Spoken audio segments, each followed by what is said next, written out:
Before I start, I just want to publicly acknowledge and thank the Titans organization, Mike Vrabel, Miss Amy, and J-Rob for the last 2 years with the organizations. A lot of you guys know I was in a tough spot a couple years ago. I had to step away from the game.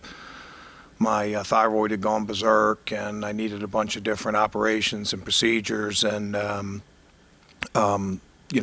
Mike Vrabel called me, it seemed like every week for about 4 months, and he never once talked about football. He just always just asked me how I was doing and everything else. And, I started feeling a little bit better, got my vision back and a bunch of different things. And he invited me to start, just like 1 day a week. And 1 day turned into 2 and turned into 3. And Vrabes never once, never once made it anything about other than do what you feel that you can do. And pretty soon, about 6 months later, I was pretty much back to normal and pretty much working normal hours. But it was really an honor to be back in that organization. It was an honor to work with guys in the staff. I think I have some lifelong friends on that staff. And I'm greatly indebted to Vrabes for what he did and for helping me out. I just hope that I gave as much as I received in those 2 years. So it'll be good to it'll be good to see those guys. A son of Northeast Ohio coming back home to play a game, and I figure the best way I can honor them is to play really good defense on Sunday. That makes him such an effective coach and allows him to get the best out of guys like he does. Yeah, he's a former player, but that's not the whole story. He's very consistent in his message. He has a philosophy. He sticks through it. He doesn't waver when it comes to the winds of the NFL, I guess you'd say. The wind starts blowing one way, he doesn't change direction and go another way. And I think that's probably the biggest thing. He's an excellent leader. He's a fantastic game manager. I learned a lot from Vrabes when it came to dealing with a team and, in game management. No matter how many years you've been in the league, this is 31 for me, there's always something that you can pick up and learn from somebody else. And, every day I seem to pick up something that's like, what, he did that a different way than I've done it in the past, and maybe that's a better way. So I think the biggest thing is he sticks to his guns. He's unwavering. They lose a game, he doesn't change course, and that's valuable in the NFL. No, I had respect for him as a player and then knew him a little bit, But, my kids were in school in Nashville, and I was back in Nashville. And, I'd see his wife, Jen, walking the dog, and, we lived in close to the same neighborhood. And, so in the off season and stuff, we would, run into each other at times. No. Oh, no. He had, he had touch base once or twice a year before that. But, when the news came out that I had to step away, it wasn't anything other than, how you doing? And then, hey, look, come back, have a little fun, and you can contribute. And, like I said, I think I was a good mentor, helped the young coaches out, and knew my role. And like I said before, Tony, I hope I gave as much as I received. Do you think your 2 years there, you got to know Tannehill pretty well, what does well, what he maybe you take advantage of. So how's that going to help you on Sunday? Well, and I think when personnel helps a little bit. They've turned over a lot of personnel, but whether it's Ryan or Derrick Henry, all those guys, you have a good idea of what guys do well and what they don't. I don't know. It's a whole lot different than just film study because Ryan's been in the league for so long, Jeff, and he has such a track record, not just with the Titans, but Miami before that. So he has a lot of tape on him. Derek has been around a lot, and it's going to be a tough challenge stopping those guys on Sunday. We have 4 new starters on the offensive line. Is that where it starts for you for your game plan? Well, I think when you're built the way we are, up front is is what drives our defense. We expect those guys to be the engine of our defense, and and I think we have, just in general, we have guys that are tough matchups, not necessarily against the Titans, but just in general, and we try to emphasize that, and so I think that it starts from there. I think you've seen the way teams have played us the first 2 weeks. They don't want to hold the ball very long, and try to do a lot to combat what we do on defense.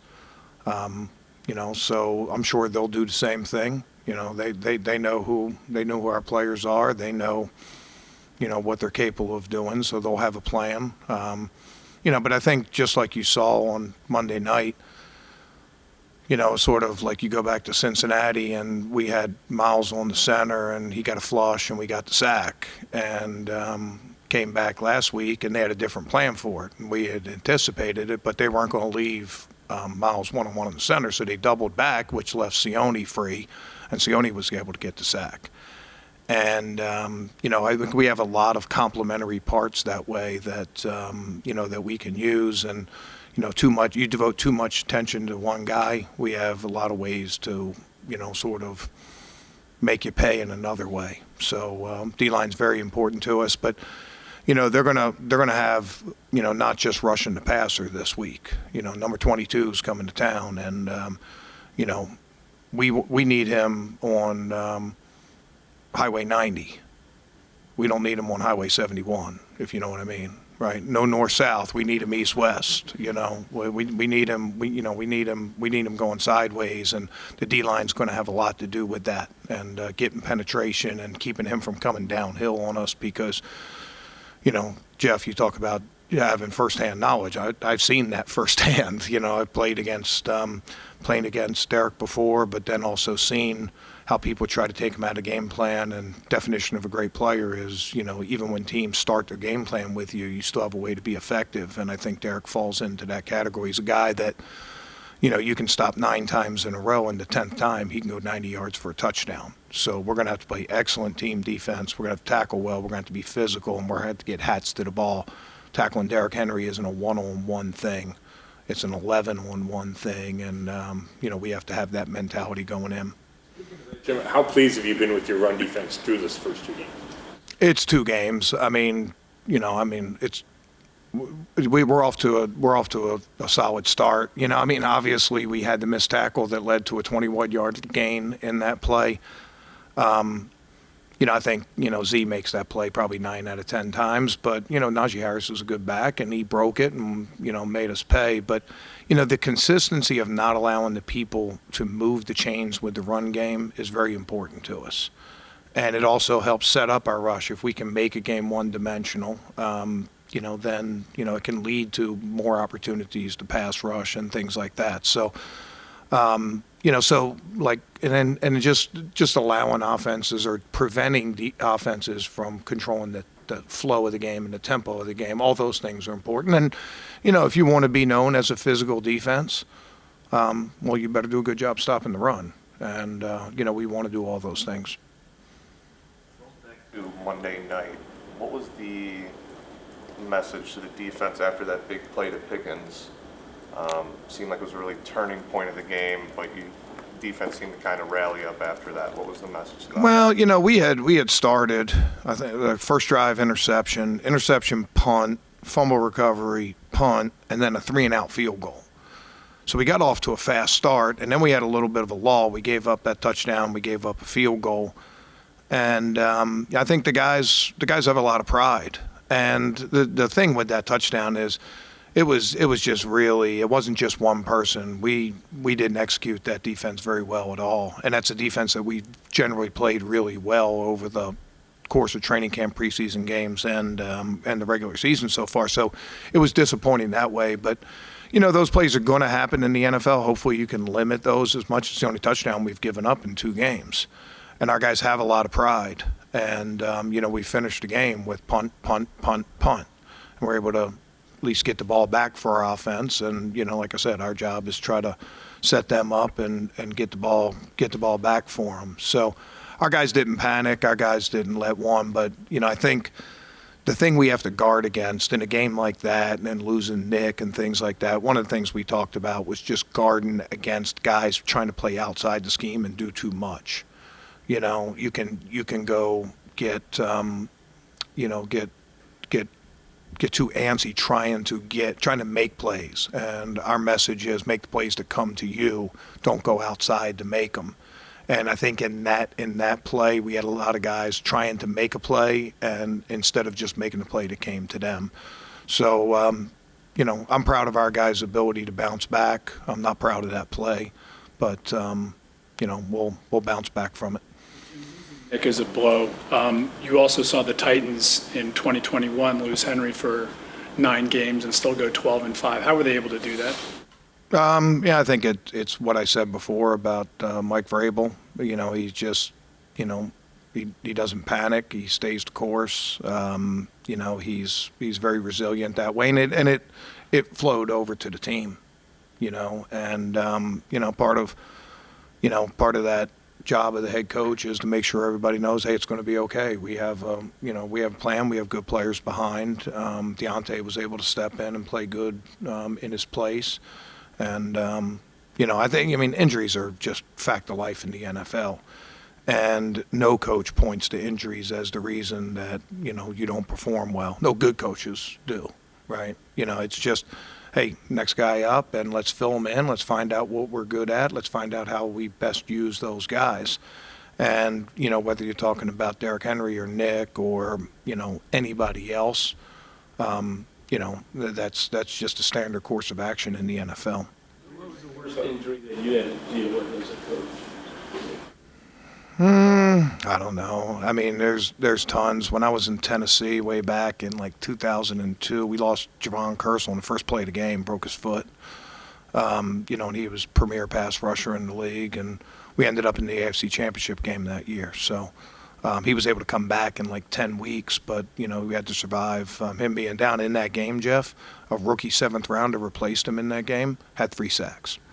So, when you just don't pay lip service to the next man up, I think fans and other people tend to be more concerned about injuries than coaches because, our whole thing is, okay, what's next? What do? We don't have time to fret about it. You just go to the next guy and move him in and, try to be efficient. Make of your red zone defense. You haven't had a Yeah, we haven't let anybody inside the 30, so it's not just red zone. Obviously, that's not going to continue, but I like where it is right now, either 0% or 100%, I don't know the way you'd put it, but, the less opportunities. Red zone's tough, and that's where scores happen. And, we've given up a couple field goals, but they've generally been longer field goals, which, we've seen guys miss, Cincinnati game and stuff like that. So, we just go and play on the field position that we got and hope that we can stop drives. But I think, Tony, that probably plays a little bit into the third down. We've made it hard to sustain drives so far. So when it's hard to sustain drives and you don't give up a lot of big plays, albeit a 71-yarder, it makes it hard to get down into the red zone. Was that a clean hit by Minkah Fitzpatrick? And how do you coach your guys regarding low hits, high hits, and? Yeah, I glanced at it at the board, and I haven't watched it since. So it's football.